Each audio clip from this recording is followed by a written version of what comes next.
महाराज दिल्ली की धरती ते जांदे जिस बाग दे विच सतगुरु विराजमान सन उत्थे महावत जिहड़ा सी उहदा हाथी जिहड़ा वो चढ़ाई कर गया। महावत रोन लगदा है, करलाउंदा है, चीका मारदा है।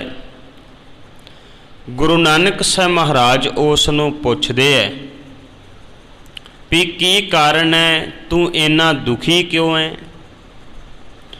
महावत आखदा है कि मेरे दुख का कारण है कि मेरी रोजी का जो कारण सी वो हाथी सी, हाथी चढ़ाई कर गया है, मेरी रोजी खत्म हो जाएगी। इहदे सिर ते मेरा परिवार पलदा सी। उन्हें हाथ जोड़े है, हाथ जोड़ के गुरु नानक साहब महाराज के चरणों ते बेनती की है। दया दे खजाने गुरु नानक साहब महाराज जी की कृपा दृष्टि दे नाल उस महावत का हाथी जो है वो ठीक हो जाता है। इस गल का शहर दे विच रौला पै जाता है। महावत ने थां थां दे उपर जाके लोकां नूं दस्सिया कि नगर तो बार बार बाग दे विच एक फकीर आया है, रब दा प्यारा आया है, उन्हें मेरे हाथी नूं ठीक कर दिता। शहर दे विच चर्चा चल पई। जो बादशाह है, जो काजी है, वो दोवें चल के गुरु नानक साहब महाराज दे कोल आउंदे है। सतगुरु गुरु नानक साहब महाराज की अजमत नूं जानन तो बाद काजी एक गल आखदा है, कहंदा कि मैनूं कोई उपदेश दे। गुरु नानक साहब महाराज राजे नूं भी काजी नूं भी उपदेश दिंदे है।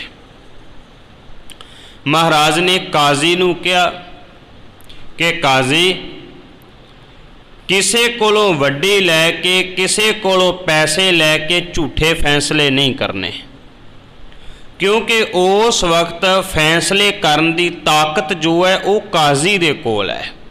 जिवें अज दे समय अंदर फैसले करन दी ताकत जो है वो कोर्ट दे कोल हुंदी है, कचहरी दे कोल हुंदी है, जज दे कोल हुंदी है। उहदे वास्ते छोटी अदालत है, वड्डी अदालत है, हाई कोर्ट, उस तो बाद सुप्रीम कोर्ट, और इसे तरह दे नाल उस वक्त दी जो अदालत है, उस वक्त दी जो कोर्ट है, उस वक्त दी जो कचहरी वो काजी है। काजी फैसले करता है। उस वक्त दा काजी जो सी वो भ्रिष्ट हो चुका सी, पैसे लैके झूठे फैसले करता सी। इस गल का जिक्र गुरु बाबे ने पवित्र गुरबाणी विच कीता।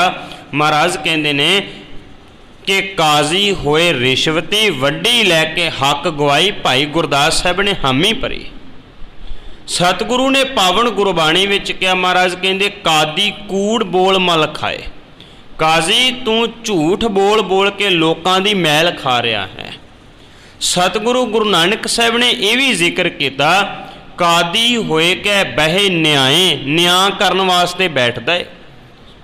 फेरे तस्बी करे खुदाए, एक हाथ विच माला फड़ लैंदा है ते मूँह तो खुदा खुदा बोलदा है, दूजे हथ विच कुरान मजीद फड़ लैंदा है। फेरे तस्बी करे खुदाए, वड्डी लैके हक गवाए, जे को पुछे तां पढ़ सुनाए। सतगुरु कहंदे ने झूठे फैसले करदा है ते जे कोई पुछदा है काजी साहब फैसला ते गलत हो गया।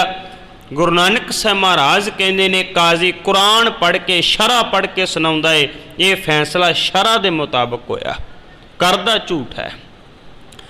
खिमा करना जे जिवें उस वक्त की अदालत, उस वक्त का काजी भ्रिष्ट है, ते अज दे हालात तो वेख के कदाचित वास्ते लगदा नहीं कि अज दी कोर्ट भी बिल्कुल न्यायपालिका जिहड़ी है वो अपनी मर्जी दे नाल कोई हकीकत सच्चा फैसला करदी होवे।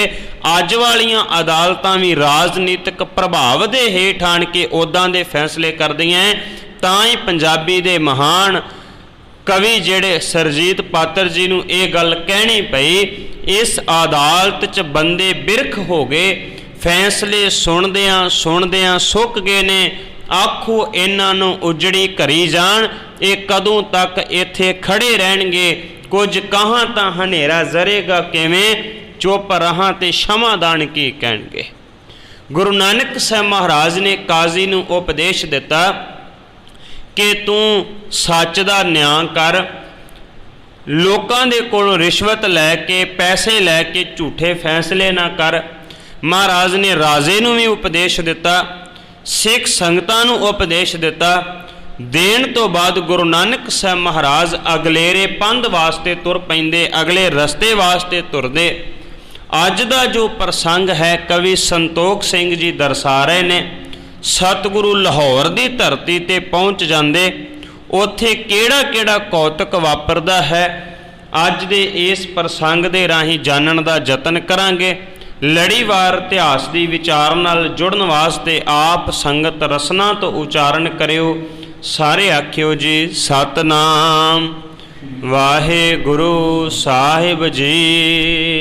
ਸ਼੍ਰੀ ਅੰਗਦ ਸ੍ਰੇਸ਼ਟ ਗੁਣ ਖਾਨੀ, ਸ਼੍ਰੀ ਅੰਗਦ ਸ੍ਰੇਸ਼ਟ ਗੁਣ ਖਾਨੀ, ਸੁੰਦਰ ਕਥਾ ਸੁਨੋ ਸੁਖਦਾਨੀ। ਕਵੀ ਸੰਤੋਖ ਸਿੰਘ ਜੀ ਕਹਿੰਦੇ ਨੇ ਗੁਣਾਂ ਦੇ ਖਜ਼ਾਨੇ ਗੁਰੂ ਨਾਨਕ ਸਾਹਿਬ ਮਹਾਰਾਜ ਜੀ ਦਾ ਅਗਲਾ ਜੋ ਇਤਿਹਾਸ ਹੈ, ਅਗਲੀ ਜੋ ਕਥਾ ਹੈ, ਆਪ ਸਾਰੀ ਸੰਗਤ ਜਿਹੜੀ ਉਹਨੂੰ ਸਰਵਣ ਕਰਨਾ ਕਰੋ। ਵਿਚਰਤ ਬਹੁਰ ਵੇਖ ਆਸ ਧਰ ਕੇ, ਲੋਕਨ ਕੇ ਕਲਿਆਣ ਬਦਰ ਕੇ। ਸਤਿਗੁਰੂ ਗੁਰੂ ਨਾਨਕ ਸਾਹਿਬ ਮਹਾਰਾਜ ਅਗਲੇ ਰਸਤੇ ਵਾਸਤੇ ਤੁਰੇ ਜਾਂਦੇ। ਜਿੱਥੇ ਜਿੱਥੇ ਸਤਿਗੁਰੂ ਗੁਰੂ ਨਾਨਕ ਸਾਹਿਬ ਮਹਾਰਾਜ ਰੁਕਦੇ, ਉੱਥੇ ਹੀ ਲੋਕਾਂ ਨੂੰ ਪਾਵਨ ਉਪਦੇਸ਼ ਬਖਸ਼ਿਸ਼ ਕਰਦੇ ਤੇ ਫਿਰ ਸਤਿਗੁਰੂ ਅੱਗੇ ਨੂੰ ਤੁਰ ਪੈਂਦੇ ਸਨ। ਰਾਮਤ ਕਰਦੇ ਸਹਿਜ ਸੁਭਾਏ, ਲਾਪੁਰ ਮਾਇ ਚੱਲ ਕਰ ਆਏ। ਸਤਿਗੁਰੂ ਗੁਰੂ ਨਾਨਕ ਸਾਹਿਬ ਮਹਾਰਾਜ ਫਿਰ ਚਲਦਿਆਂ ਚਲਦਿਆਂ ਲਾਹੌਰ ਦੀ ਧਰਤੀ ਤੇ ਪਹੁੰਚ ਜਾਂਦੇ। ਇਹਨੂੰ ਲਾਪੁਰ ਲਿਖਿਆ ਹੈ। ਲਾਹੌਰ ਦੀ ਉਹ ਧਰਤੀ ਹੈ। ਮੰਨਿਆ ਜਾਂਦਾ ਹੈ ਕਿ ਸ਼੍ਰੀ ਰਾਮਚੰਦਰ ਜੀ ਦੇ ਦੋ ਪੁੱਤਰ ਸੀ, ਲਵ ਤੇ ਕੁਸ਼। ਜੋ ਲਵ ਨੇ ਨਗਰ ਵਸਾਇਆ ਉਹਦੇ ਤੋਂ ਲਾਹੌਰ ਬਣ ਗਿਆ, ਜੋ ਕੁਸ਼ ਨੇ ਵਸਾਇਆ ਉਹਦੇ ਤੋਂ ਕਸੂਰ ਬਣ ਗਿਆ। ਇੱਦਾਂ ਕਰਕੇ ਇਹ ਦੋਨੋਂ ਵੱਡੇ ਸ਼ਹਿਰ ਜਿਹੜੇ ਬਾਅਦ ਵਿੱਚ ਰਾਜਧਾਨੀ ਬਣੇ ਰਾਜ ਦੀ, ਲਵ ਤੇ ਕੁਸ਼ ਦੇ ਨਾਮ ਦੇ ਉੱਪਰ ਜਿਹੜੇ ਉਹ ਵਸੇ ਹੋਏ ਸ਼ਹਿਰ ਹੈ। ਲਾਹੌਰ ਦੀ ਧਰਤੀ ਦੇ ਉੱਪਰ ਸਤਿਗੁਰੂ ਗੁਰੂ ਨਾਨਕ ਸਾਹਿਬ ਮਹਾਰਾਜ ਪਹੁੰਚ ਜਾਂਦੇ ਹਨ। ਉਤੇ ਕਸਾਬਪੁਰਾ ਜੀ ਥਾਨਾ, ਠਾਣ ਤੇ ਕਿਰਪਾਲ ਧਾਨਾ। ਜਿੱਥੇ ਆਣ ਕੇ ਗੁਰੂ ਨਾਨਕ ਸਾਹਿਬ ਮਹਾਰਾਜ ਖਲੋਂਦੇ ਹੈ, ਜਿੱਥੇ ਆਣ ਕੇ ਸਤਿਗੁਰੂ ਬਿਰਾਜਮਾਨ ਹੁੰਦੇ ਹੈ, ਉੱਥੇ ਆਲੇ ਦੁਆਲੇ ਕਸਾਈ ਲੋਕ ਜਿਹੜੇ ਸਨ ਉਹ ਪਾਪ ਕਰਮ ਕਰਦੇ ਪਏ ਸਨ। ਗੋਬਰ ਮਹਾ ਪਾਪੀ ਅਵਲੋਕ, ਪੂਰ ਤੁਰਕ ਤਪ ਲਖ ਹਿਸੋ। ਸਤਿਗੁਰੂ ਗੁਰੂ ਨਾਨਕ ਸਾਹਿਬ ਮਹਾਰਾਜ ਕੀ ਤੱਕਦੇ ਨੇ ਕਿ ਉੱਥੇ ਜਿਹੜੇ ਕਸਾਈ ਹਨ ਉਹ ਗਾਵਾਂ ਨੂੰ ਪਕੜ ਪਕੜ ਕੇ ਉਹਨਾਂ ਨੂੰ ਕੱਟੀ ਜਾ ਰਹੇ ਹਨ, ਵੱਢੀ ਜਾ ਰਹੇ ਹਨ, ਉਹਨਾਂ ਨੂੰ ਮਾਰਦੇ ਪਏ ਹਨ। ਨਾ ਕਰਨਾਸ਼ ਕਰਨ ਏਸ਼ ਧਾਰੀ, ਤਪਤ ਕਰੋ ਸੋ ਗਿਰਾ ਉਚਾਰੀ। ਸਤਿਗੁਰੂ ਗੁਰੂ ਨਾਨਕ ਸਾਹਿਬ ਮਹਾਰਾਜ ਜੀ ਨੇ ਉਹ ਸਾਰੇ ਹੋ ਰਹੇ ਕਤਲੇਆਮ ਨੂੰ ਤੱਕ ਕੇ ਆਪਣੇ ਪਾਵਨ ਮੁਖਾਰ ਬਿੰਦ ਤੋਂ ਪਾਵਨ ਪਵਿੱਤਰ ਗੁਰਬਾਣੀ ਦਾ ਇਹ ਮੁਬਾਰਕ ਬਚਨ ਉਚਾਰਨ ਕੀਤਾ ਹੈ। ਰਾਉ ਸ਼ਹਿਰ ਜਹਿਰ ਕਹਿ ਸਵਾ ਪਹਿਰ। ਸਤਿਗੁਰੂ ਗੁਰੂ ਨਾਨਕ ਸਾਹਿਬ ਮਹਾਰਾਜ ਜੀ ਨੇ ਇਹ ਪਾਵਨ ਬਚਨ ਕਿਹਾ। ਇਹ ਪਾਵਨ ਬਚਨ ਗੁਰੂ ਗ੍ਰੰਥ ਸਾਹਿਬ ਮਹਾਰਾਜ ਜੀ ਦੇ 1412 ਅੰਗ ਦੇ ਉੱਪਰ ਸ਼ੁਭਾਇਮਾਨ ਹੈ। ਸ਼ਲੋਕ ਵਾਰਾਂ ਤੇ ਵਧੇਕ ਦੇ ਵਿੱਚ ਇਹ ਪਾਵਨ ਬਚਨ ਜਿਹੜਾ ਉਹ ਦਰਜ ਹੈ।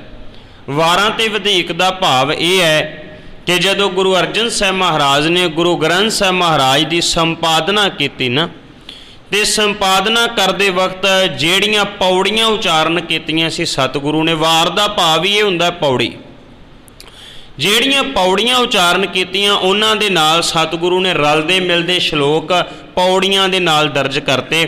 ਵਾਰਾਂ ਦੇ ਵਿੱਚ ਪੌੜੀ ਹੈ ਤੇ ਪੌੜੀਆਂ ਦੇ ਨਾਲ ਸ਼ਲੋਕ ਦਰਜ ਹੈ। ਕਿਸੇ ਵਿੱਚ ਇੱਕ ਸ਼ਲੋਕ ਹੈ, ਕਿਸੇ ਵਿੱਚ ਦੋ ਸ਼ਲੋਕ ਹੈ। ਇੱਦਾਂ ਕਰਕੇ ਸਤਿਗੁਰੂ ਨੇ ਗੁਰੂ ਗ੍ਰੰਥ ਸਾਹਿਬ ਮਹਾਰਾਜ ਅੰਦਰ 22 ਵਾਰਾਂ ਜਿਹੜੀਆਂ ਉਹ ਦਰਜ ਕੀਤੀਆਂ।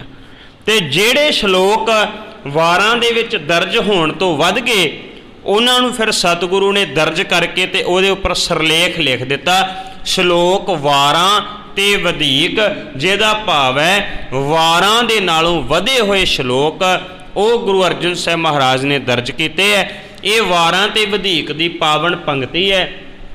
ਸਤਿਗੁਰੂ ਗੁਰੂ ਨਾਨਕ ਸਾਹਿਬ ਮਹਾਰਾਜ ਨੇ ਕਿਹਾ ਲਾਹੌਰ ਸ਼ਹਿਰ, ਲਾਹੌਰ ਸ਼ਹਿਰ ਦਾ ਨਾਮ ਹੈ। ਜ਼ਹਿਰ ਕਹਿਰ ਸਵਾ ਪੈਰ। ਮਹਾਰਾਜ ਕਹਿੰਦੇ ਇੱਥੇ ਤੇ ਬਹੁਤ ਜ਼ਿਆਦਾ ਕਹਿਰ ਹੋ ਰਿਹਾ ਹੈ ਔਰ ਲਗਭਗ 3.25 ਘੰਟੇ ਦੇ ਕਰੀਬ ਜਿਹੜਾ ਉਹ ਲੋਕ ਜੀਵਾਂ ਨੂੰ ਮਾਰੀ ਜਾ ਰਹੇ ਨੇ, ਮਾਰ ਕੇ ਜਿਹੜਾ ਉਹ ਸੁੱਟੀ ਜਾ ਰਹੇ ਨੇ। ਸਤਿਗੁਰੂ ਗੁਰੂ ਨਾਨਕ ਸਾਹਿਬ ਮਹਾਰਾਜ ਜੀ ਨੇ ਜੋ ਤੱਕਿਆ ਉਹ ਪਾਵਨ ਗੁਰਬਾਣੀ ਦੇ ਰਾਹੀਂ ਅੰਕਿਤ ਕੀਤਾ। ਇਹਦਾ ਦੂਸਰਾ ਭਾਵ ਇਹ ਵੀ ਹੈ, ਜਿੱਥੇ ਆਪਾਂ ਬਾਹਰੀ ਤੌਰ ਦੇ ਉੱਪਰ ਕਹਿੰਦੇ ਵੀ ਲਾਹੌਰ ਸ਼ਹਿਰ ਜ਼ਹਿਰ ਕਹਿਰ ਸਵਾ ਪੈਰ, ਵੀ ਇਹ ਲਾਹੌਰ ਜਿਹੜਾ ਕਹਿਰ ਦਾ ਘਰ ਹੈ। ਲਾਹੌਰ ਦਾ ਭਾਵ ਉਸ ਵਕਤ ਲਾਹੌਰ ਪੰਜਾਬ ਦੀ ਰਾਜਧਾਨੀ ਹੋਇਆ ਕਰਦਾ ਸੀ। ਸਤਿਗੁਰੂ ਗੁਰੂ ਨਾਨਕ ਸਾਹਿਬ ਮਹਾਰਾਜ ਨੇ ਇਹ ਵੀ ਦਰਸਾਉਣ ਦਾ ਯਤਨ ਕੀਤਾ ਹੈ ਵੀ ਜਿੰਨੀਆਂ ਵੀ ਰਾਜਧਾਨੀਆਂ ਹੁੰਦੀਆਂ ਨੇ, ਰਾਜ ਦੇ ਨਾਲ ਸੰਬੰਧਿਤ ਸ਼ਹਿਰ ਹੁੰਦੇ ਹੈ, ਮਹਾਰਾਜ ਕਹਿੰਦੇ ਉੱਥੇ ਕਹਿਰ ਹੀ ਹੁੰਦਾ ਹੈ, ਉੱਥੇ ਕਹਿਰ ਹਰ ਵਕਤ ਹੁੰਦਾ ਹੈ। ਕਦੇ ਰਾਜ ਦੀ ਤਾਕਤ ਦੇ ਵਿੱਚ ਆਣ ਕੇ ਬੰਦਾ ਧਰਮ ਦਾ ਫੈਸਲਾ ਨਹੀਂ ਕਰ ਸਕਦਾ, ਉਹ ਰਾਜ ਦੀ ਤਾਕਤ ਦੇ ਵਿੱਚ ਆਣ ਕੇ ਕਹਿਰ ਵਾਲਾ ਕੰਮ ਹੀ ਕਰਦਾ ਹੈ। ਫਿਰ ਇਹਦੇ ਅੱਗੇ ਇੱਕ ਪਾਵਨ ਪੰਕਤੀ ਸਤਿਗੁਰੂ ਗੁਰੂ ਅਮਰਦਾਸ ਮਹਾਰਾਜ ਨੇ ਉਚਾਰਨ ਕੀਤੀ ਹੈ। ਉਹਨਾਂ ਨੇ ਫਿਰ ਅੱਗੋਂ ਪਾਵਨ ਬਚਨ ਕਿਹਾ, ਕਹਿੰਦੇ ਲਾਹੌਰ ਸ਼ਹਿਰ ਅੰਮ੍ਰਿਤਸਰ ਸਿਫਤੀ ਦਾ ਘਰ। ਉਹਦਾ ਭਾਵ ਇਹ ਹੈ ਕਿ ਜਿੱਥੇ ਸਤਿਗੁਰੂ ਨੇ ਕਿਹਾ, ਜਿਹੜਾ ਆਮ ਕਰਕੇ ਟੀਕਾਕਾਰ ਅਰਥ ਕਰਦੇ ਹੈ, ਉਹਦਾ ਭਾਵ ਹੈ ਕਿ ਗੁਰੂ ਨਾਨਕ ਸਾਹਿਬ ਕਹਿੰਦੇ ਲਾਹੌਰ ਜਿਹੜਾ ਉਹ ਕਹਿਰ ਹੋ ਰਿਹਾ ਹੈ, ਤੇ ਗੁਰੂ ਅਮਰਦਾਸ ਮਹਾਰਾਜ ਜੀ ਨੇ ਲਿਖਿਆ ਨਹੀਂ, ਇੱਥੇ ਹੁਣ ਗੁਰੂ ਰਾਮਦਾਸ ਮਹਾਰਾਜ ਜੀ ਦਾ ਪਾਵਨ ਪ੍ਰਕਾਸ਼ ਹੋ ਗਿਆ, ਇਸ ਕਰਕੇ ਲਾਹੌਰ ਜਿਹੜਾ ਸਿਫਤੀ ਦਾ ਘਰ ਬਣ ਗਿਆ, ਚੰਗਾ ਬਣ ਗਿਆ।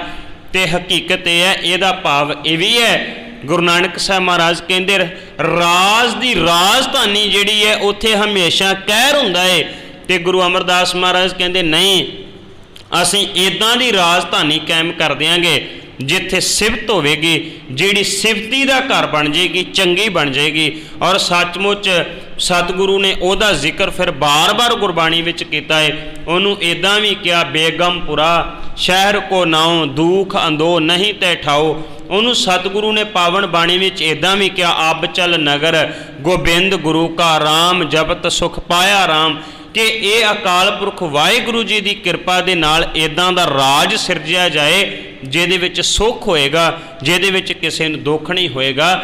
ਉਹ ਰਾਜ ਸਿੱਖਾਂ ਨੇ ਸਿਰਜ ਕੇ ਵਿਖਾਇਆ।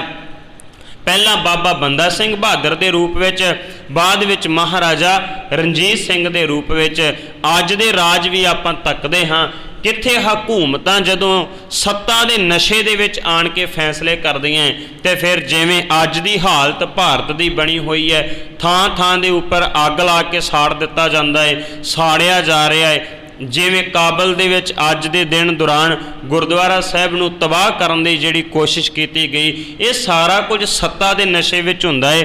ਪਰ ਗੁਰੂ ਨਾਨਕ ਸਾਹਿਬ ਮਹਾਰਾਜ ਦੇ ਘਰ ਦਾ ਰਾਜ ਉਹ ਹਲੀਮੀ ਰਾਜ ਹੈ, ਉਹਦੇ ਵਿੱਚ ਸਾਰਿਆਂ ਵਾਸਤੇ ਬਰਾਬਰਤਾ ਹੈ। ਉੱਥੇ ਕਿਸੇ ਨੂੰ ਕੋਈ ਦੁੱਖ ਪਹੁੰਚਾਉਣ ਦੀ ਜਿਹੜੀ ਗੱਲ ਹੈ ਉਹ ਨਹੀਂ ਹੋ ਸਕਦੀ। ਗੁਰੂ ਨਾਨਕ ਸਾਹਿਬ ਮਹਾਰਾਜ ਕਹਿੰਦੇ ਨੇ ਇਹ ਲਾਹੌਰ ਕਹਿਰ ਦਾ ਘਰ ਬਣਿਆ ਹੋਇਆ ਹੈ।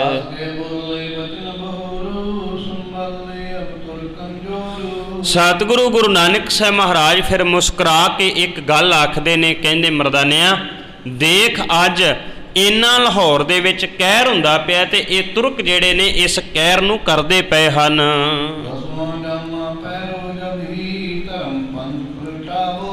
ਗੁਰੂ ਨਾਨਕ ਸਾਹਿਬ ਮਹਾਰਾਜ ਕਹਿੰਦੇ ਮਰਦਾਨਿਆਂ ਇੱਕ ਦਿਨ ਸਮਾਂ ਆਏਗਾ ਜਦੋਂ ਅਸੀਂ 10ਵਾਂ ਜਾਮਾ ਧਾਰਨ ਕਰਾਂਗੇ, ਭਾਵ ਜਦੋਂ ਅਸੀਂ ਗੁਰੂ ਗੋਬਿੰਦ ਸਿੰਘ ਦੇ ਰੂਪ ਵਿੱਚ ਇਸ ਸੰਸਾਰ ਦੇ ਉੱਪਰ ਆਵਾਂਗੇ।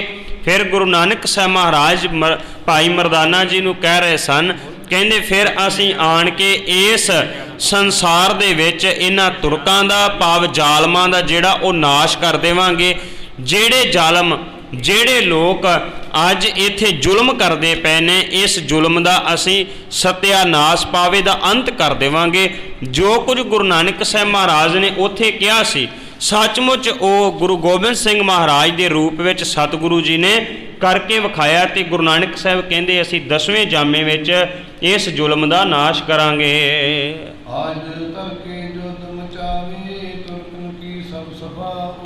ਸਤਿਗੁਰੂ ਕਹਿਣ ਲੱਗੇ ਅਸੀਂ 10ਵੇਂ ਜਾਮੇ ਦੇ ਵਿੱਚ ਜੰਗ ਕਰਾਂਗੇ, ਜੰਗ ਕਰਕੇ ਤੇ ਇਹਨਾਂ ਜ਼ਾਲਮਾਂ ਦਾ ਨਾਸ਼ ਕਰ ਦੇਵਾਂਗੇ।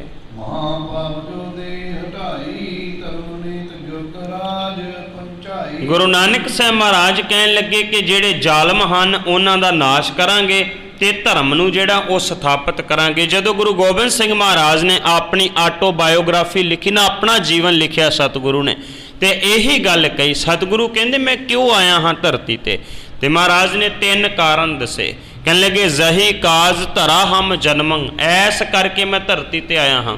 ਸਮਝ ਲਿਓ ਸਾਧੂ ਸਭ ਮਨਮੰ, ਧਰਮ ਚਲਾਵਣ ਸੰਤ ਉਬਾਰਨ, ਦੁਸ਼ਟ ਸਬਨ ਕੋ ਮੂਲ ਉਪਾਰਨ। ਧਰਮ ਨੂੰ ਬਚਾਉਣ ਵਾਸਤੇ, ਸੰਤਾਂ ਦੀ ਰਾਖੀ ਕਰਨ ਵਾਸਤੇ ਤੇ ਦੁਸ਼ਟਾਂ ਦਾ ਨਾਸ਼ ਕਰਨ ਵਾਸਤੇ ਮੈਂ ਧਰਤੀ ਤੇ ਆਇਆ ਹਾਂ।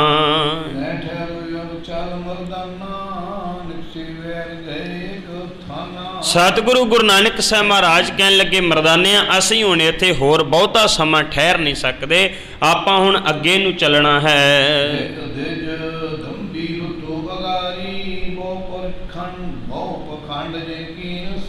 ਸਤਿਗੁਰੂ ਕਹਿਣ ਲੱਗੇ ਅਗਲੇ ਪਾਸੇ ਇੱਕ ਪਖੰਡੀ ਜਿਹੜਾ ਹੈ ਉਹ ਬਹੁਤ ਜ਼ਿਆਦਾ ਪਖੰਡ ਕਰ ਰਿਹਾ ਹੈ, ਚੱਲ ਅਸੀਂ ਹੁਣ ਉਸ ਪਖੰਡੀ ਦਾ ਉਧਾਰ ਕਰਦੇ ਹਾਂ।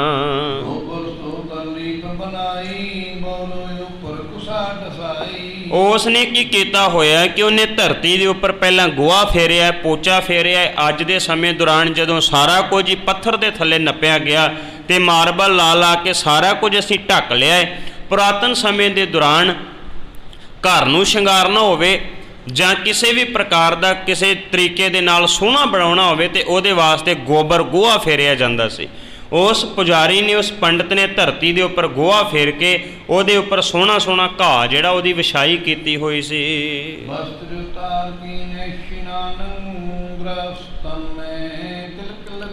ਫਿਰ ਉਹਨੇ ਆਪਣੇ ਕੱਪੜੇ ਉਤਾਰੇ ਹੈ, ਇਸ਼ਨਾਨ ਕੀਤਾ ਹੈ ਤੇ ਇਸ਼ਨਾਨ ਕਰਕੇ 12 ਤਿਲਕ ਆਪਣੇ ਸਰੀਰ ਦੇ ਉੱਪਰ ਲਾ ਲਏ ਹਨ।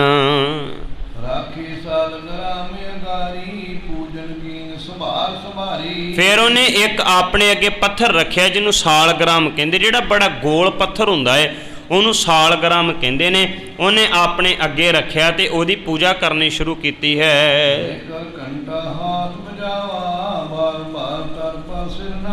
ਫਿਰ ਉਹਨੇ ਆਪਣੇ ਹੱਥ ਵਿੱਚ ਟੱਲੀ ਫੜੀ ਹੈ, ਟੱਲੀ ਨੂੰ ਬਾਰ-ਬਾਰ ਵਜਾਈ ਜਾਂਦਾ ਹੈ, ਨਾਲੇ ਬਾਰ-ਬਾਰ ਧਰਤੀ ਦੇ ਉੱਪਰ ਜਿਹੜਾ ਉਹ ਮੱਥੇ ਟੇਕੀ ਜਾ ਰਿਹਾ ਹੈ। ਕਹਿਣ ਲੱਗੇ ਫਿਰ ਉਹਨੇ ਆਪਣੇ ਹੱਥ ਵਿੱਚ ਮਾਲਾ ਪਕੜ ਲਈ, ਮਾਲਾ ਪਕੜ ਕੇ ਤੇ ਬਗਲੇ ਵਾਂਗੂ ਜਿਹੜਾ ਧਿਆਨ ਲਾ ਕੇ ਬੈਠ ਗਿਆ। ਬਗਲੇ ਵਾਂਗੂ ਧਿਆਨ ਕੀ ਹੁੰਦਾ ਹੈ? ਆਮ ਧਿਆਨ ਲਾਉਣਾ ਹੁੰਦਾ ਹੈ ਕਿ ਸੱਚ ਦੀ ਖਾਤਰ ਧਿਆਨ ਲਾਉਣਾ, ਗੁਰੂ ਚਰਨਾਂ ਦੇ ਵਿੱਚ ਧਿਆਨ ਜੋੜਨ ਵਾਸਤੇ ਧਿਆਨ ਲਾਉਣਾ, ਪਰਮਾਤਮਾ ਨੂੰ ਯਾਦ ਕਰਨ ਵਾਸਤੇ ਧਿਆਨ ਲਾਉਣਾ। ਪਰ ਬੰਗਲੇ ਵਾਲਾ ਧਿਆਨ ਉਹ ਹੁੰਦਾ ਹੈ, ਬੰਗਲਾ ਜਿਹੜਾ ਹੈ ਉਹ ਪਾਣੀ ਦੇ ਕੰਢੇ ਤੇ ਬੈਠਦਾ ਹੈ ਤੇ ਬੈਠਦਾ ਇਉਂ ਲੱਗਦਾ ਜਿਵੇਂ ਬੜਾ ਭਗਤ ਸਮਾਧੀ ਲਾ ਕੇ ਬੈਠਾ ਹੈ, ਪਰ ਉਹਦਾ ਧਿਆਨ ਪਾਣੀ ਵਿੱਚ ਹੁੰਦਾ ਹੈ। ਜਦੋਂ ਵੀ ਕੋਈ ਜੀਵ ਹਲਚਲ ਕਰਦਾ ਹੈ ਉਹਦੇ ਸਾਹਮਣੇ ਆਉਂਦਾ ਹੈ ਤੇ ਬੰਗਲਾ ਉਸੇ ਵੇਲੇ ਝਰਵਟ ਮਾਰ ਕੇ ਉਹ ਜੀਵ ਨੂੰ ਫੜ ਲੈਂਦਾ ਤੇ ਖਾ ਲੈਂਦਾ ਹੈ। ਸਤਿਗੁਰੂ ਨੇ ਬੰਗਲੇ ਵਾਲੇ ਧਿਆਨ ਦਾ ਜ਼ਿਕਰ ਕੀਤਾ, ਜਿਹੜਾ ਬੰਦਾ ਲੋਕਾਂ ਨੂੰ ਲੁੱਟਣ ਦੀ ਖਾਤਰ ਫੋਕੀਆਂ ਅੱਖਾਂ ਮੀਟ ਕੇ ਬੈਠਦਾ ਹੈ ਤੇ ਸਤਿਗੁਰੂ ਨੇ ਉਹਦੀ ਤੁਲਨਾ ਬੰਗਲੇ ਦੇ ਨਾਲ ਕੀਤੀ ਹੈ।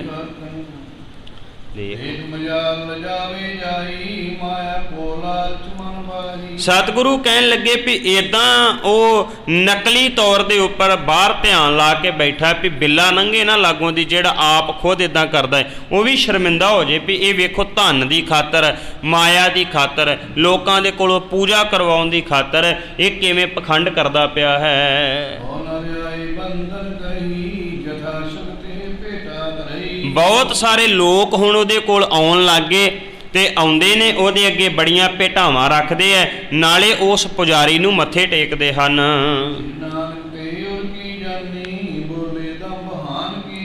ਸਤਿਗੁਰੂ ਗੁਰੂ ਨਾਨਕ ਸਾਹਿਬ ਮਹਾਰਾਜ ਕਹਿਣ ਲੱਗੇ ਵੇਖ ਇਹ ਪੁਜਾਰੀ ਕਿਵੇਂ ਪਖੰਡ ਕਰ ਰਿਹਾ ਹੈ। ਸਤਿਗੁਰੂ ਕਹਿੰਦੇ ਹੁਣ ਇਹਦੇ ਪਖੰਡ ਨੂੰ ਅਸੀਂ ਨਾਸ ਕਰ ਦੇਵਾਂਗੇ, ਖਤਮ ਕਰ ਦੇਵਾਂਗੇ।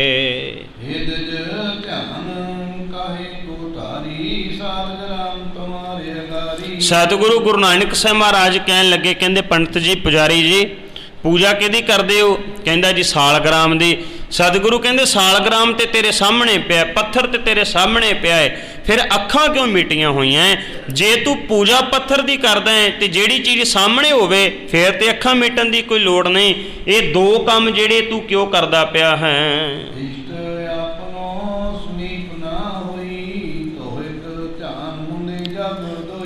ਜਦੋਂ ਬੰਦਾ ਸਾਹਮਣੇ ਕੋਈ ਨਾ ਹੋਵੇ ਤੇ ਉਹਨੂੰ ਯਾਦ ਕਰਨਾ ਹੋਵੇ ਤੇ ਫਿਰ ਬੰਦਾ ਅੱਖਾਂ ਬੰਦ ਕਰਕੇ ਯਾਦ ਕਰਦਾ ਵੀ ਉਹ ਇੱਥੇ ਹੋਵੇਗਾ, ਇਦਾਂ ਦਾ ਹੋਵੇਗਾ। ਰੱਬ ਨੂੰ ਯਾਦ ਕਰਨਾ ਹੋਵੇ ਫਿਰ ਅੱਖਾਂ ਬੰਦ ਕਰਕੇ ਕਰੇਗਾ ਵੀ ਪ੍ਰਮਾਤਮਾ ਦੇ ਚਰਨਾਂ 'ਚ ਧਿਆਨ ਜੁੜ ਜੇ। ਜੇ ਮਨੁੱਖ ਜਿਹੜੇ ਨੂੰ ਯਾਦ ਕਰਨਾ ਚਾਹੁੰਦਾ ਉਹ ਸਾਹਮਣੇ ਬੈਠਾ ਹੋਵੇ ਤੇ ਫਿਰ ਵੀ ਕਵੇ ਹੁਣ ਮੈਂ ਅੱਖਾਂ ਬੰਦ ਕਰਕੇ ਕਰਨਾ, ਇਹ ਤੇ ਪਖੰਡ ਹੀ ਮੰਨਿਆ ਜਾਏਗਾ ਨਾ। ਗੁਰੂ ਨਾਨਕ ਸਾਹਿਬ ਮਹਾਰਾਜ ਕਹਿੰਦੇ ਤੂੰ ਕਹਿੰਦਾ ਪੱਥਰ ਦੀ ਪੂਜਾ ਕਰਨੀ ਹੈ, ਪੱਥਰ ਤੇਰੇ ਸਾਹਮਣੇ ਪਿਆ ਹੈ, ਫਿਰ ਤੂੰ ਅੱਖਾਂ ਵੀ ਬੰਦ ਕੀਤੀਆਂ। ਇਹ ਦੋ ਕੰਮ ਕਿਵੇਂ ਹੋ ਸਕਦੇ ਹਨ?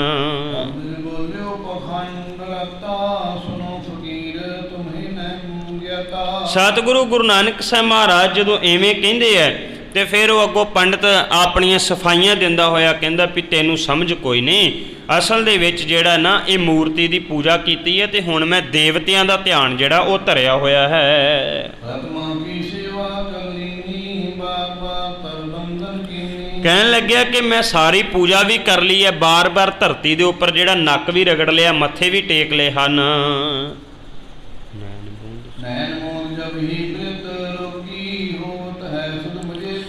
ਹੁਣ ਉਹ ਪੁਜਾਰੀ ਕਹਿਣ ਲੱਗਿਆ ਵੀ ਅੱਖਾਂ ਮੈਂ ਤਾਂ ਬੰਦ ਕੀਤੀਆਂ ਏ, ਅੱਖਾਂ ਬੰਦ ਕਰਨ ਦੇ ਨਾਲ ਮੈਨੂੰ ਤਿੰਨਾਂ ਲੋਕਾਂ ਦੀ ਸੋਝੀ ਹੋ ਜਾਂਦੀ ਹੈ, ਮੇਰਾ ਧਿਆਨ ਤਿੰਨਾਂ ਲੋਕਾਂ ਦੇ ਵਿੱਚ ਜੁੜ ਜਾਂਦਾ ਹੈ, ਉਹਨਾਂ ਸਾਰਿਆਂ ਦਾ ਮੈਨੂੰ ਪਤਾ ਲੱਗ ਜਾਂਦਾ ਹੈ।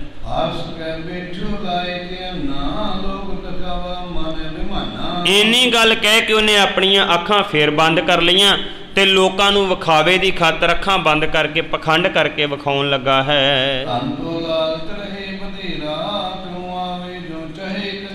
ਮਨ ਦੇ ਵਿੱਚ ਲਾਲਚ ਹੈ, ਮਨ ਦੇ ਵਿੱਚ ਲੋਭ ਹੈ ਵੀ ਬਹੁਤ ਜ਼ਿਆਦਾ ਧਨ ਜਿਹੜਾ ਹੈ ਉਹ ਮੈਨੂੰ ਪ੍ਰਾਪਤ ਹੋ ਜਾਵੇ, ਬਹੁਤ ਜ਼ਿਆਦਾ ਧਨ ਜਿਹੜਾ ਮੈਨੂੰ ਮਿਲ ਜਾਣਾ ਕਰੇ। ਮਨ ਵਿੱਚ ਲਾਲਚ ਰੱਖ ਕੇ ਤੇ ਅੱਖਾਂ ਬੰਦ ਕਰਕੇ ਉਹ ਬੈਠ ਜਾਂਦਾ ਹੈ।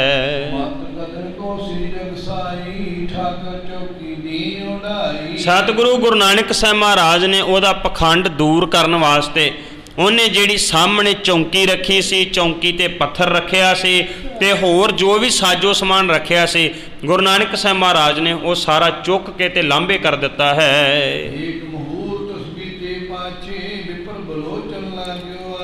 ਇੱਕ ਘੜੀ ਜਿਹੜੀ ਉਹ ਬਤੀਤ ਹੋ ਗਈ ਤੇ ਬਤੀਤ ਹੋਣ ਤੋਂ ਬਾਅਦ ਜਦੋਂ ਉਹਨੇ ਅੱਖਾਂ ਖੋਲੀਆਂ ਤੇ ਫਿਰ ਕੀ ਵੇਖਦਾ ਹੈ?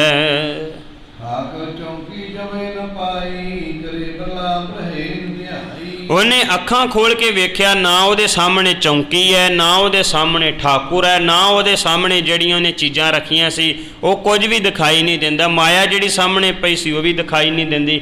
ਇਹ ਸਾਰਾ ਕੁਝ ਵੇਖ ਕੇ ਉਹ ਵਿਰਲਾਪ ਕਰਨ ਲੱਗਾ ਹੈ, ਦੁਖੀ ਹੋਣ ਲੱਗਾ ਹੈ।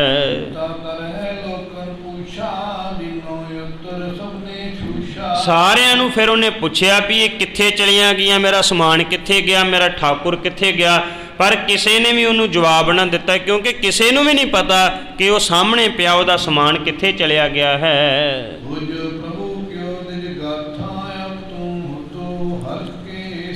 ਸਤਿਗੁਰੂ ਗੁਰੂ ਨਾਨਕ ਸਾਹਿਬ ਮਹਾਰਾਜ ਆਖਦੇ ਨੇ, ਕਹਿੰਦੇ ਪੰਡਤ ਜੀ ਹੁਣੇ ਤੁਸੀਂ ਹੱਸ ਰਹੇ ਸੀ ਤੇ ਹੁਣ ਤੁਸੀਂ ਨਾਰਾਜ਼ ਕਿਉਂ ਹੋ ਗਏ, ਹੁਣ ਗੁੱਸੇ ਵਿੱਚ ਕਿਉਂ ਆ ਗਏ, ਕਾਰਨ ਕੀ ਹੈ ਇਸ ਗੱਲ ਦਾ? ਸਤਿਗੁਰੂ ਕਹਿਣ ਲੱਗੇ ਕੀ ਕੋਈ ਕੰਮ ਵਿਗੜ ਗਿਆ, ਕੀ ਕੋਈ ਘਾਟਾ ਪੈ ਗਿਆ? ਸਤਿਗੁਰੂ ਕਹਿਣ ਲੱਗੇ ਹੁਣ ਤੂੰ ਘਬਰਾ ਗਿਆ ਹੈ, ਪਹਿਲਾਂ ਤੂੰ ਬੜਾ ਖੁਸ਼ ਸੀ, ਹੁਣ ਇਸ ਕਰਕੇ ਰੋਂਦਾ ਕਿਉਂ ਪਿਆ ਹੈ? ਸਤਿਗੁਰੂ ਗੁਰੂ ਨਾਨਕ ਸਾਹਿਬ ਮਹਾਰਾਜ ਨੂੰ ਕਹਿਣ ਲੱਗਿਆ, ਉਹ ਬ੍ਰਾਹਮਣ ਕਹਿੰਦਾ, ਹੇ ਸੰਤ ਜੀ, ਮੇਰਾ ਪੱਥਰ ਸਾਲਗ੍ਰਾਮ ਤੇ ਮੇਰਾ ਹੋਰ ਜਿੰਨਾ ਸਾਜੋ ਸਮਾਨ ਚੌਂਕੀ ਸੀ ਉਹ ਧਨ ਸੀ, ਉਹ ਕਿਸੇ ਨੇ ਜਿਹੜਾ ਉਹ ਚੋਰੀ ਕਰ ਲਿਆ ਹੈ। ਕਹਿਣ ਲੱਗੇ ਮੈਂ ਸਾਰਿਆਂ ਨੂੰ ਪੁੱਛ ਕੇ ਵੇਖ ਲਿਆ ਵੀ ਕਿਸੇ ਨੇ ਮੇਰਾ ਸਮਾਨ ਚੁੱਕਿਆ ਹੈ, ਪਰ ਕੋਈ ਵੀ ਮੈਨੂੰ ਦੱਸਣ ਵਾਸਤੇ ਤਿਆਰ ਹੀ ਨਹੀਂ ਹੈ, ਪਤਾ ਨਹੀਂ ਕੌਣ ਚੁੱਕ ਕੇ ਲੈ ਗਿਆ ਹੈ।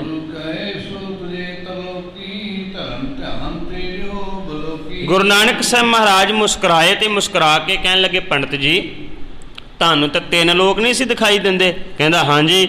ਸਤਿਗੁਰੂ ਕਹਿਣ ਲੱਗੇ ਫਿਰ ਵੇਖੋ ਭਲਾ ਹੁਣ ਧਿਆਨ ਲਾ ਕੇ ਉਹ ਤਿੰਨਾਂ ਲੋਕਾਂ ਦੇ ਵਿੱਚ ਕਿੱਥੇ ਕੁ ਲੁਕਾ ਕੇ ਰੱਖਿਆ ਕਿਸੇ ਨੇ? ਸਤਿਗੁਰੂ ਕਹਿੰਦੇ ਵੀ ਤਿੰਨਾਂ ਲੋਕਾਂ ਵਿੱਚ ਵੀ ਵੇਖਣ ਦੀ ਲੋੜ ਨਹੀਂ, ਹੁਣ ਤੇ ਧਿਆਨ ਬੰਦ ਕਰ ਤੇ ਇੱਥੇ ਲਾਗੇ ਚਾਗੇ ਕਿਸੇ ਨੇ ਲੁਕਾਇਆ ਹੋਣਾ, ਹੁਣ ਆਪਣੇ ਧਿਆਨ ਦੇ ਨਾਲ ਲੱਭਣ ਦੀ ਕੋਸ਼ਿਸ਼ ਕਰ ਵੀ ਉਹ ਤੇਰਾ ਧਨ, ਉਹ ਤੇਰਾ ਸਾਲਗ੍ਰਾਮ, ਤੇਰੀ ਚੌਂਕੀ ਕੌਣ ਚੁੱਕ ਕੇ ਲੈ ਗਿਆ ਹੈ। ਸਤਿਗੁਰੂ ਗੁਰੂ ਨਾਨਕ ਸਾਹਿਬ ਮਹਾਰਾਜ ਦੀ ਇਹ ਗੱਲ ਸੁਣੀ ਪੰਡਤ ਹੈਰਾਨ ਹੋ ਗਿਆ। ਉਹਨੂੰ ਸਮਝ ਆ ਗਈ ਕਿ ਮੇਰੇ ਇਸ ਪਖੰਡ ਦਾ ਇਸ ਗੁਰੂ ਨਾਨਕ ਸਾਹਿਬ ਜੀ ਨੂੰ ਪਤਾ ਲੱਗ ਗਿਆ ਹੈ। ਪੰਡਤ ਨੇ ਹੱਥ ਜੋੜੇ ਗੁਰੂ ਨਾਨਕ ਸਾਹਿਬ ਮਹਾਰਾਜ ਨੂੰ, ਕਹਿੰਦਾ ਵੀ ਸੰਤ ਜੀ ਤੁਹਾਨੂੰ ਤੇ ਪਤਾ ਹੀ ਹੈ ਇਹ ਸਾਰਾ ਕੁਝ ਪੇਟ ਦੀ ਖਾਤਰ ਕਰਨਾ ਪੈਂਦਾ ਹੈ, ਤੇ ਉੱਦਾਂ ਕਿਹੜਾ ਧਿਆਨ ਤੇ ਕਿਹਦਾ ਪਤਾ, ਮੈਨੂੰ ਕਿਸੇ ਧਿਆਨ ਧਿਉਣ ਦਾ ਨਹੀਂ ਪਤਾ, ਇਹ ਸਾਰਾ ਕੁਝ ਮੈਂ ਪੇਟ ਦੀਆਂ ਰੋਟੀਆਂ ਦੀ ਖਾਤਰ ਕਰਦਾ ਪਿਆ ਸੀ।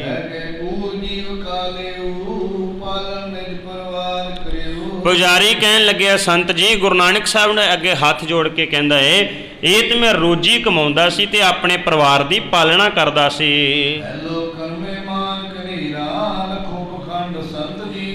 ਕਹਿੰਦਾ ਲੋਕਾਂ ਦੇ ਵਿੱਚ ਤੇ ਮੇਰੀ ਬੜੀ ਇੱਜ਼ਤ ਬਣੀ ਹੋਈ ਸੀ, ਪਰ ਤੁਸੀਂ ਮੇਰੇ ਇਸ ਪਖੰਡ ਨੂੰ ਜਿਹੜਾ ਉਹ ਜਾਣ ਲਿਆ ਹੈ। ਸਤਿਗੁਰੂ ਗੁਰੂ ਨਾਨਕ ਸਾਹਿਬ ਨੂੰ ਪੰਡਤ ਕਹਿਣ ਲੱਗਿਆ ਕਿ ਇਸ ਮੂਰਤੀ ਦੇ ਕਰਕੇ ਤੇ ਮੇਰੀ ਰੋਜੀ ਚੱਲਦੀ ਸੀ, ਜੇ ਤੁਹਾਨੂੰ ਪਤਾ ਹੈ ਤੇ ਉਹ ਮੇਰੀ ਮੂਰਤੀ ਵਾਪਸ ਕਰ ਦਿਓ, ਮੇਰੀ ਤੇ ਰੋਜੀ ਬੰਦ ਹੋ ਜਾਵੇਗੀ। ਸਤਿਗੁਰੂ ਦੇ ਅੱਗੇ ਪੁਜਾਰੀ ਕਹਿਣ ਲੱਗਿਆ ਜਾਂ ਜੇ ਤੁਸੀਂ ਕਿਸੇ ਨੂੰ ਚੁੱਕਦਿਆਂ ਵੇਖਿਆ ਹੈ ਤੇ ਤਾਂ ਵੀ ਮੈਨੂੰ ਦੱਸ ਦਿਓ, ਮੈਂ ਉਹਦੇ ਕੋਲੋਂ ਜਾ ਕੇ ਲੈ ਲਵਾਂਗਾ। ਤੁਸੀਂ ਕਿਰਪਾ ਕਰਕੇ ਮੈਨੂੰ ਦੱਸੋ ਤੇ ਸਹੀ ਉਹ ਮੇਰਾ ਸਾਲਗ੍ਰਾਮ ਮੇਰੀ ਮੂਰਤੀ ਕਿੱਥੇ ਗਈ ਹੈ।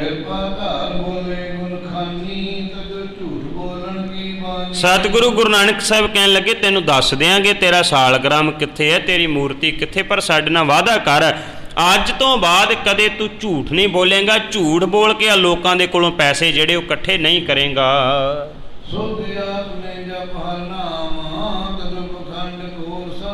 ਸਤਿਗੁਰੂ ਕਹਿਣ ਲੱਗੇ ਆ ਪਖੰਡ ਛੱਡ ਦੇ, ਤੇਰੀ ਆਤਮਾ ਪਵਿੱਤਰ ਹੋ ਜਾਏਗੀ, ਤੇਰੀ ਆਤਮਾ ਸ਼ੁੱਧ ਹੋ ਜਾਏਗੀ ਜੇ ਤੂੰ ਪਖੰਡ ਛੱਡ ਦੇਵੇਂਗਾ। ਤੇ ਫਿਰ ਸਤਿਗੁਰੂ ਕਹਿਣ ਲੱਗੇ ਤੈਨੂੰ ਅਸੀਂ ਸਾਰਾ ਕੁਝ ਜਿਹੜਾ ਉਹ ਦੱਸ ਦੇਵਾਂਗੇ।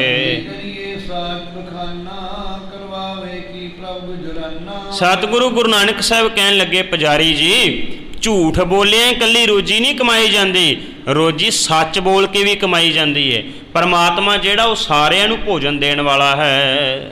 ਜੇ ਕਰਤਾ ਸਭ ਕੀ ਪ੍ਰਤਪਾਰਾ ਕਿਆ ਤੋਰੇ ਨ ਦੇਤੇ ਆਧਾਰਾ। ਸਤਿਗੁਰੂ ਕਹਿਣ ਲੱਗੇ ਕੀ ਜੇ ਕਰਤਾ ਅਕਾਲ ਪੁਰਖ ਵਾਹਿਗੁਰੂ ਸਾਰਿਆਂ ਨੂੰ ਰੋਜੀ ਦੇ ਸਕਦਾ ਹੈ, ਸਾਰਿਆਂ ਨੂੰ ਰੋਟੀ ਦੇ ਸਕਦਾ ਹੈ, ਪੁਜਾਰੀ ਤੈਨੂੰ ਰੋਟੀ ਨਾ ਦਊਗਾ, ਰੱਬ ਤੈਨੂੰ ਵੀ ਉਦਾਂ ਹੀ ਦੇਗਾ। ਤੁਸੀਂ ਲੋਕ ਇੱਥੇ ਬੈਠ ਕੇ ਲੋਕਾਂ ਨੂੰ ਕਹਿੰਦੇ ਹੋ ਕਿ ਰੱਬ ਸਾਰਿਆਂ ਨੂੰ ਰੋਟੀ ਦੇਣ ਵਾਲਾ ਹੈ ਤੇ ਆਪ ਤੁਸੀਂ ਝੂਠ ਬੋਲਦੇ ਪਏ ਹੋ। ਸੱਚ ਜਾਣਿਓ ਇਹ ਗੱਲ ਸਾਰਿਆਂ ਵਾਸਤੇ ਹੈ ਜਿਹੜੇ ਸਾਹਮਣੇ ਬੈਠ ਕੇ ਕਹਿੰਦੇ ਹੈ ਪਰਮਾਤਮਾ ਸਾਰਿਆਂ ਦੀ ਪਾਲਣਾ ਕਰਦਾ ਹੈ, ਉਹ ਆਪ ਖੁਦ ਚਿੰਤਾ ਦੇ ਵਿੱਚ ਗ੍ਰਸੇ ਹੁੰਦੇ ਹੈ, ਉਹ ਕੇਵਲ ਕਿਸੇ ਨੂੰ ਕਹਿਣ ਮਾਤਰ ਹੁੰਦਾ ਹੈ। ਮਾਫ ਕਰਿਓ ਜੇ ਫਿਰ ਸਤਿਗੁਰੂ ਦੀ ਪਾਵਨ ਗੁਰਬਾਣੀ ਕਹੇਗੀ ਕਬੀਰ ਅਵਰੇ ਕੋ ਉਪਦੇਸ਼ ਤੇ ਮੁੱਖ ਮੈਂ ਪਰਹਿ ਰੇ, ਤੇ ਦੂਜਿਆਂ ਨੂੰ ਉਪਦੇਸ਼ ਦੇਣ ਵਾਸਤੇ ਹੈ। ਤੇ ਸਤਿਗੁਰੂ ਗੁਰੂ ਨਾਨਕ ਸਾਹਿਬ ਮਹਾਰਾਜ ਕਹਿੰਦੇ ਰੱਬ ਤੈਨੂੰ ਵੀ ਰੋਜੀ ਦੇਗਾ ਜੇ ਬਾਕੀ ਸਾਰਿਆਂ ਨੂੰ ਦੇ ਸਕਦਾ ਹੈ ਤਾਂ।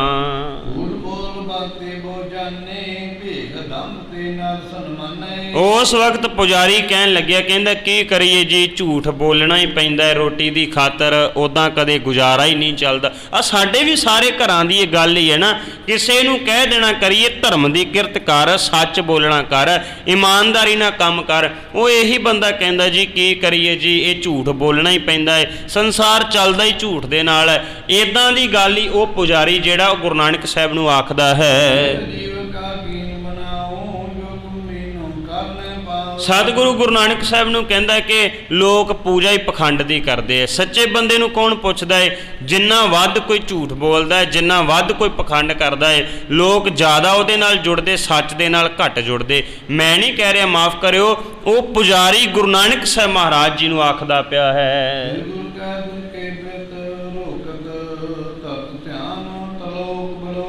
ਗੁਰੂ ਨਾਨਕ ਸਾਹਿਬ ਮਹਾਰਾਜ ਜੀ ਫਿਰ ਉਹਨੂੰ ਸਮਝਾਉਂਦੇ ਹੈ, ਕਹਿਣ ਲੱਗੇ ਕਿ ਇਹ ਪਖੰਡੀ ਬਣ ਕੇ ਪਖੰਡ ਧਾਰਨ ਕਰਕੇ ਐਵੇਂ ਅੱਖਾਂ ਬੰਦ ਕਰਕੇ ਲੋਕਾਂ ਨੂੰ ਪਖੰਡ ਵਿੱਚ ਨਾ ਪਾ, ਸੱਚਮੁੱਚ ਅੱਖਾਂ ਬੰਦ ਕਰਕੇ ਅਕਾਲ ਪੁਰਖ ਵਾਹਿਗੁਰੂ ਨੂੰ ਚੇਤੇ ਕਰ ਤੇ ਪਰਮਾਤਮਾ ਦੇ ਨਾਲ ਜਿਹੜਾ ਹੈ ਨਾ ਉਹ ਤੂੰ ਸਾਂਝ ਬਣਾਉਣ ਦਾ ਯਤਨ ਕਰ। ਸਤਿਗੁਰੂ ਨੇ ਫਿਰ ਉੱਥੇ ਪਾਵਨ ਪਵਿੱਤਰ ਉਪਦੇਸ਼ ਜਿਹੜਾ ਉਹ ਵੀ ਬਖਸ਼ਿਸ਼ ਕੀਤਾ ਹੈ। ਇੱਕ ਓੰਕਾਰ ਸਤਿਗੁਰ ਪ੍ਰਸਾਦਿ ਕਾਲ ਨਾਹੀ ਜੋਗ ਨਾਹੀ ਨਾਹੀ ਸਤ ਕਾ ਟੱਬ। ਫਨਾਸ਼ਟ ਜਾਗ ਪ੍ਰਿਸ਼ਟ ਹੋਏ ਡੂਬਤਾ ਜਗ